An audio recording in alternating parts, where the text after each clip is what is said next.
Hello everyone, my self प्रतिमा। आज हम लोग क्लास 7 का chapter acid basis and salts जो है ये डिस्कस करने जा रहे हैं। So let's start with the acids. The word acid is derived from Latin word easier which means सोर। तो इस पॉइंट का मतलब है कि जो एसिड वर्ड है ये एक लैटिन वर्ड से डिराइव किया गया हुआ है और वो लैटिन वर्ड है एसियर। एसियर का मतलब होता है सोर, मतलब खट्टा। The substance that taste sour are called acids. So आपके जितने भी सब्सटेंस होते हैं जिनका जो टेस्ट है वो खट्टा होता है, सॉर होता है, आप उन्हें क्या बोलते हैं? Acids. So various examples are lemon, curd, pickles, orange juice and vinegar. List of some naturally occurring acids are. So जो नेचुरली अकरिंग एसिड्स जो कुछ हैं वो कौन कौन से हैं और किस किस में प्रेजेंट हैं हम लोग ये देखेंगे।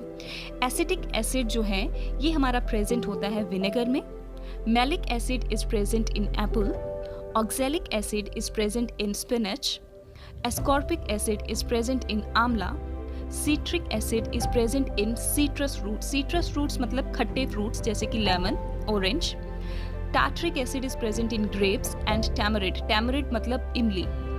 Lactic acid is present in curd. So here is a list of some acids and the various things in which they are present. I am repeating it again. Acetic acid आपका vinegar में present होगा. Malic acid आपका apple में present होगा. Oxalic acid spinach में present होगा. Ascorbic acid आंवला में प्रेजेंट होगा. सिट्रिक एसिड जो है आपका सिट्रस फ्रूट्स में प्रेजेंट होगा like lemon, orange. Tartaric acid grapes and tamarind में प्रेजेंट होगा एंड लैक्टिक एसिड आपका कर्ड में प्रेजेंट होगा. Next is bases. Bases are bitter in taste. तो जितने भी हमारे बेस हैं उनका जो टेस्ट है it is bitter. The substance like baking soda are bitter in taste due to the presence of base in them. जैसे कि बेकिंग सोडा की अगर मैं बात करूं, जो बेकिंग सोडा है वो बिटर क्यों है? बिकॉज उसके अंदर क्या प्रेजेंट है? बेस प्रेजेंट है. The chemical nature of substance that contain base is said to be basic. So वो भी कोई भी ऐसी चीज़ जिसमें बेस प्रेजेंट है आप उसे क्या कहेंगे कि उसकी जो केमिकल नेचर है वो क्या है? बेसिक. सो यहाँ पे डिफरेंट एग्जाम्पल्स दे रखी हैं बेस की, जैसे calcium hydroxide, sodium hydroxide, ammonium hydroxide and magnesium hydroxide. Next is indicators. An indicator is a substance that tells whether the given substance is acidic or basic. So indicator कोई भी आपका ऐसा substance है जो आपको बताता है कि क्या जो given substance है आपके पास वो acidic है या तो basic है. हमारे पास दो तरह के indicators हैं. First one is natural indicator and the second one is synthetic indicator.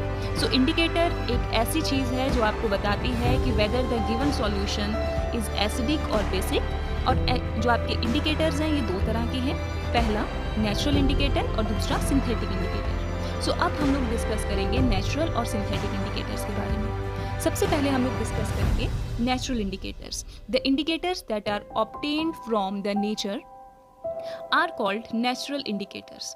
सो वो इंडिकेटर्स जो आपको नेचर से मिलते हैं उनको हम लोग क्या बोलते हैं? नेचुरल इंडिकेटर्स, जैसे कि litmus, turmeric, China rose. Second is synthetic indicators. The indicators that are prepared in laboratory are called synthetic indicators. वो indicators जो आप labs में prepare करते हो आप उन्हें क्या बोलते हैं? Synthetic indicators. For example, phenolphthalein and methyl orange. So indicators जो हैं ये हमें बताते हैं whether the given substance or the solution is acidic or basic. Indicators हमारे दो तरह के हैं. पहला नेचुरल इंडिकेटर, दूसरा सिंथेटिक इंडिकेटर. अगर आपका इंडिकेटर जो है ये हमें नेचर से मिल रहा है we call it as a natural indicator, जैसे लिटमस, टर्मरिक और चाइना रोज. अगर आप जो भी आपका इंडिकेटर है वो लैब्स में प्रिपेयर कर रहे हैं तो हम इसे सिंथेटिक इंडिकेटर कहेंगे, जैसे फिनॉक्थिलिन और मिथाइल ऑरेंज. सो अब हम लोग नेचुरल इंडिकेटर्स के बारे में वन बाय वन डिस्कस करेंगे. सबसे पहला जो नेचुरल इंडिकेटर है वो क्या है? लाइकन्स. सो लाइकन्स बेसिकली क्या है? It is association between algae and fungi.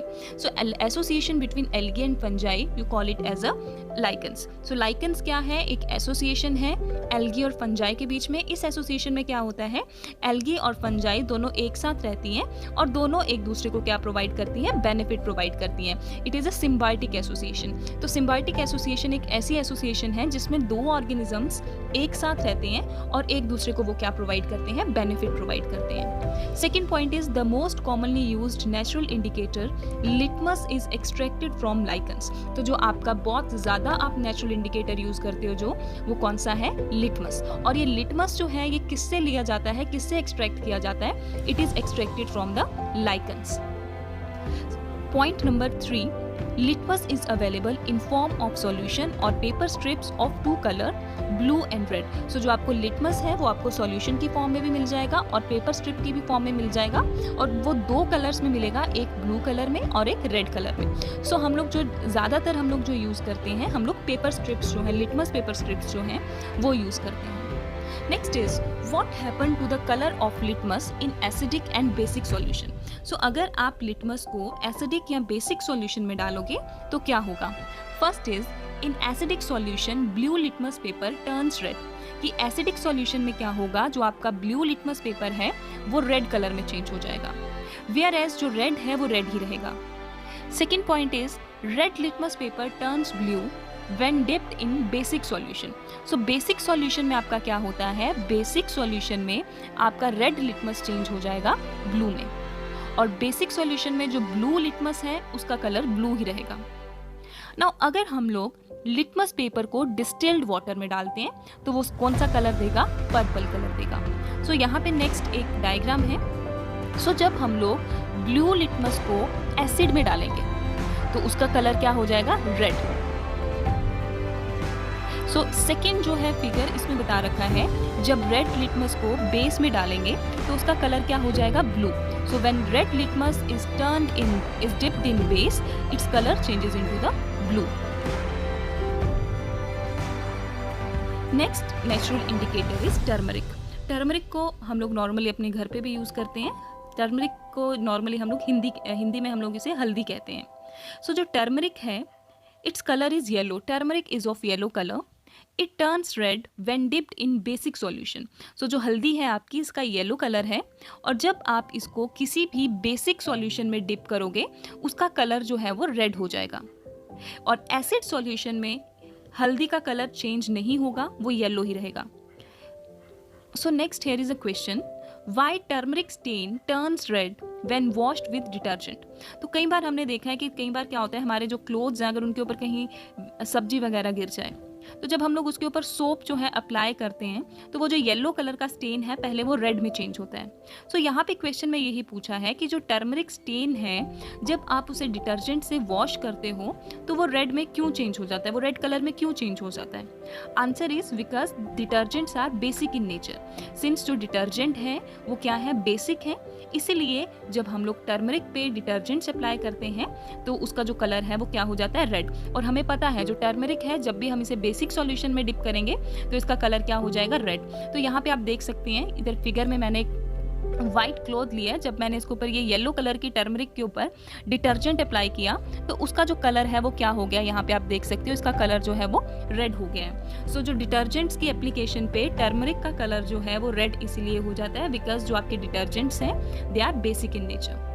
Third जो नेचुरल इंडिकेटर है it is China rose extract. So China rose extract हम लोग बनाते कैसे हैं, हमें कुछ नहीं करना है। अगर हम लोग चाइना रोज पेटल्स को वाटर में वार्म करेंगे और जो हमारे पास जो सॉल्यूशन बचेगा that was China rose solution. So China rose जो है it is extracted from the China rose petals. तो चाइना रोज सॉल्यूशन जो है ये हम लोग लेते कहाँ से हैं, ये एक्सट्रैक्ट किया जाता है चाइना रोज पेटल्स से। तो वो जो सॉल्यूशन है basically in acidic medium it gives dark pink colour. So जब आप चाइना रोज का एक्सट्रैक्ट जो है एसिडिक सॉल्यूशन में डालोगे, एसिडिक सॉल्यूशन में वो आपको कौन सा कलर देगा, पिंक कलर। लेकिन जब आप चाइना रोज एक्सट्रैक्ट को बेसिक सॉल्यूशन में डालोगे तो वो कौन सा कलर देगा, ग्रीन। सो आपको यहाँ पे याद रखना है China rose extract acidic solution में आपको रेड कलर देगा और बेसिक सॉल्यूशन में आपको ग्रीन कलर देगा। So here is the effect of litmus paper and turmeric on various solutions. So अगर आप लेमन जूस में अगर आप लोग लिटमस पेपर डिप करें तो हम लोग क्या देखेंगे कि जो ब्लू लिटमस है वो रेड में चेंज हो गया है। विनेगर के केस में जो ब्लू लिटमस है वो अगेन रेड में हो जाएगा। सोप सॉल्यूशन जो कि बेसिक है, उसमें जो रेड सॉल्यूशन, जो आपका रेड लिटमस होगा वो ब्लू में चेंज हो जाएगा। और मिल्क ऑफ मैग्नीशिया वो भी क्या है, बेस है, और मिल्क ऑफ मैग्नीशिया में भी आपका रेड लिटमस जो है वो ब्लू में चेंज हो जाएगा। सो हमने यहाँ पे क्या देखा कि एसिड्स में आपका ब्लू लिटमस जो है वो रेड में चेंज होगा, वेयर एज बेस में आपका रेड लिटमस जो है वो ब्लू में चेंज होगा। Next is effect of on turmeric paper. So first of all turmeric paper हम कैसे प्रिपेयर करते हैं, आप क्या करेंगे, आप इसके लिए फिल्टर पेपर भी ले सकते हैं। तो फिल्टर पेपर को हम लोग डिप करेंगे टर्मरिक सॉल्यूशन में, तो उसके बाद हम लोग उसे ड्राई होने के लिए छोड़ देंगे। तो हमारे पास जो एक टर्मरिक पेपर जो है वो हमारे पास ऑब्टेन हो जाएगा, we get the turmeric paper in that case. So जब आप टर्मरिक पेपर, जिसका कि येलो कलर होगा, टर्मरिक पेपर को जब आप एसिड में डिप करोगे, ठीक है, सो एसिड में आपका टर्मरिक पेपर जो है वो येलो ही रहेगा। जैसे लेमन जूस और विनेगर, ये दोनों क्या है, एसिड है। सो एसिड में आपका टर्मरिक जो सॉल्यूशन है वो क्या रहेगा, येलो। वेयर एज बेस में आपका जो टर्मरिक सॉल्यूशन है वो रेड कलर में चेंज हो जाएगा। तो जैसे कि यहाँ पे soap solution and milk of magnesia दोनों क्या है, बेस। तो बेस में आपका टर्मरिक सॉल्यूशन जो है वो किस में चेंज हो जाएगा, ब्राउन कलर में। सो इस पूरे यहाँ से हमें क्या पता चलता है कि एसिड में हमारा ब्लू लिटमस रेड में चेंज हो रहा है, बेस में हमारा रेड लिटमस ब्लू में चेंज हो रहा है। वेयर एज अगर मैं बात करूँ टर्मरिक पेपर की, एसिड में टर्मरिक पेपर जो है वो येलो ही रह रहा है, वेयर एज बेस में जो हमारा टर्मरिक पेपर है वो क्या हो रहा है, रेड में चेंज हो रहा है। Next is effect of China rose on various solution. So अगर आप चाइना रोज सॉल्यूशन जो है वो एसिड में डालेंगे या बेसिक सॉल्यूशन में डालेंगे तो क्या होगा। So let's see lemon juice. तो लेमन जूस जो है ये आपका एसिड है। जब आप एसिड में चाइना रोज सॉल्यूशन डालेंगे तो उसका कलर क्या रहेगा, रेड। विनेगर में भी क्या रहेगा, रेड। लेकिन डिटर्जेंट्स में इसका कलर क्या हो जाएगा, ग्रीन। बेकिंग सोडा में ग्रीन, ऑरेंज जूस में डार्क रेड। तो यहाँ पे कंफ्यूज मत होना, ये जो डार्क रेड जो है तो इसमें याद रखना कि एसिड में जो है इसका कलर जो है डार्क रेड रहेगा और बेस में क्या रहेगा, ग्रीन रहेगा। Next is synthetic indicators. तो सिंथेटिक इंडिकेटर्स जो हैं आपके, ये आप लैब्स में प्रिपेयर करते हैं और जो कॉमनली यूज्ड सिंथेटिक इंडिकेटर्स हैं वो क्या है, फिनोप्थिलिन और मिथाइल ऑरेंज। जो फिनोप्थिलिन है ये कलर, इसका कोई भी कलर नहीं है, इट इज़ कलरलेस। तो जब आप फिनोप्थिलिन को एसिडिक सॉल्यूशन में डालेंगे तो ये then also it will remain colourless. But जैसे ही आप फिनोप्थिलिन को बेसिक सॉल्यूशन में डालेंगे, इन बेसिक सॉल्यूशन जो आपका फिनोप्थिलिन है वो पिंक कलर देगा। Next is methyl orange. Methyl orange जो है अगर आप इसे एसिडिक मीडियम में डालोगे तो ये किस में टर्न हो जाएगा, रेड कलर में, और अगर बेसिक सॉल्यूशन में डालोगे तो ये चेंज हो जाएगा येलो कलर में। Now next is neutralisation reaction. तो क्या होता है जब आपका एसिड एंड बेस जो है आपस में रिएक्ट करते हैं तो उसमें आपका सॉल्ट बनता है and the reaction is known as neutralization reaction. So when acid and base react together, it result in formation of salt. The reaction is called neutralization reaction. So यहाँ पे भी आपको यही बताया है कि जब acid and base जो है आपस में react करते हैं तो उस केस में जो आपके पास क्या बनेगा, you get the salt. तो ऐसी रिएक्शन जिसमें एसिड और बेस आपस में रिएक्ट करें और सॉल्ट बनाए, उन्हें हम लोग क्या बोलते हैं, न्यूट्रलाइजेशन रिएक्शन। तो यहाँ पे जो भी आपका सॉल्ट बनेगा वो क्या होगा, न्यूट्रल होगा, ना ही वो एसिडिक होगा ना ही वो बेसिक होगा। तो नेक्स्ट जो है ये जो हमने फिनोप्थिलिन वाला किया, तो फिनोप्थिलिन इंडिकेटर जो है पहले हम लोग उसके बारे में देखेंगे थोड़ा सा। तो जब हम लोग फिनोप्थिलिन इंडिकेटर, जो फिनोप्थिलिन है ये कलरलेस है, जब हम लोग इसे एसिड में डालेंगे तो आपका फिनोप्थिलिन जो है वो कलरलेस ही रहेगा। बट जब हम लोगों ने फिनोप्थिलिन को बेस में डाला तो जो आपका फिनोप्थिलिन है जिसका कोई भी कलर नहीं था, विच वॉज कलरलेस, तो फिनोप्थिलिन उस केस में कौन सा कलर देगा, pink colour. Second is methyl orange. Methyl orange जो है इसका रेड कलर होता है। सो एसिड में ये रेड ही रहेगा, वेयर एज बेस में ये क्या कलर देगा, येलो कलर देगा। Next is neutralisation reaction in day to day life. So कहाँ पे हम लोग हर रोज़ न्यूट्रलाइजेशन रिएक्शन का यूज़ करते हैं, हम लोग अभी वो डिस्कस करेंगे। First is indigestion. Our stomach release HCl, it helps in the digestion of food. Sometimes our stomach release excess of HCl. It results in the condition called as acidity. So जो हमारा stomach है ये HCl release करता है और ये HCl जो हमारा स्टमक रिलीज करता है ये फूड को डाइजेस्ट करने में हेल्प करता है। तो समटाइम्स क्या होता है, हमारा जो स्टमक है ये HCl एक्सेस में प्रोड्यूस कर देता है, और वो कंडीशन जब हमारा स्टमक HCl जो है वो एक्सेस में प्रोड्यूस करे, उस सिचुएशन को हम लोग क्या बोलते हैं, acidity. To get rid of this acidity, antacids such as milk of magnesia is taken. Milk of magnesia contains magnesium hydroxide which neutralize the effect of HCl and give us relief. So जब हमारा stomach जो है उसने excess of HCl जो है वो release किया और आपको क्या होगी, एसिडिटी हो गई। To get rid of this acidity, इस एसिडिटी से छुटकारा पाने के लिए आप क्या लेते हैं, एंटासिड्स। जैसे कि हम लोग जो डाइजीन जो नॉर्मली लेते हैं वो क्या है, antacid. So milk of magnesia भी हम लोग लेते हैं। मिल्क ऑफ मैग्नीशिया जो है वो क्या है, बेस है। जैसे ही हम लोग मिल्क ऑफ मैग्नीशिया लेंगे और ये मिल्क ऑफ मैग्नीशिया हमारे जब स्टमक में पहुंचेगा तो ये बेस हमारी एसिड के साथ, जो स्टमक में ऑलरेडी एसिड है, ये उसके साथ रिएक्ट करेगा और उस एसिड को क्या करेगा, न्यूट्रलाइज करेगा। तो यहाँ पे क्या होगी, न्यूट्रलाइजेशन रिएक्शन होगी और हमें जो है इनडाइजेशन से क्या हो जाएगा, फ्री हो जाएंगे हम लोग। So here you get on your screen, आप लोग देख सकते हैं, this is a picture of bottle containing milk of magnesia. So जैसे कि ये हमारा स्टमक है, फॉर ये हमारा क्या आ गया, स्टमक आ गया, ठीक है। तो स्टमक में हमारा क्या रिलीज हुआ, HCl। HCl क्या है, हमारा एसिड। हमने अभी क्या लिया, हमने कंज्यूम किया milk of magnesia. Milk of magnesia क्या है, बेस। तो स्टमक में क्या होगा, एसिड जो हमारे स्टमक में ऑलरेडी है HCl, और मिल्क ऑफ मैग्नीशिया जो भी क्या है, बेस है। जब वो रिएक्ट करेंगे क्या होगी, यहाँ पे होगी न्यूट्रलाइजेशन रिएक्शन, और न्यूट्रलाइजेशन रिएक्शन के कारण जो हमें जो एसिडिटी हुई थी, we get rid of it. Next is ant sting. So ant और bee injects the formic acid into our skin while biting and cause irritation. To get rid of irritation, baking soda is applied. Baking soda is a base which neutralize the effect of acid. Other bases that are used in ant or bee sting is calamine solution. So जब हमें कोई चींटी या तो फिर B जो है वो काटती है तो वो हमारी बॉडी में क्या इंजेक्ट करती है, फॉर्मिक एसिड। देखिए ये एसिड है, एसिड को कौन न्यूट्रलाइज करेगा, बेस।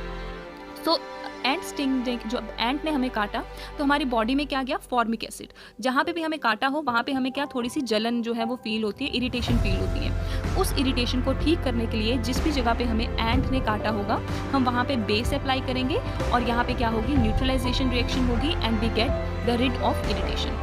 सो नॉर्मली जो हम लोग अपनी डे टू डे लाइफ में, जैसे कि हर एक किचन में बेकिंग सोडा जो है वो अवेलेबल होता है। सो इस केस में हम लोग बेकिंग सोडा जो है वो अप्लाई कर सकते हैं, और इसके सिवाय हम लोग कैलामिन सॉल्यूशन जो है, कैलामाइन सॉल्यूशन है, वो भी अप्लाई कर सकते हैं। सो इन शॉर्ट, जब भी आपको एंट स्टिंग जो हो, व्हेन एवर एंट और बी बाइट्स यू, तो वो आपके अंदर फॉर्मिक एसिड जो है वो इंजेक्ट करती है।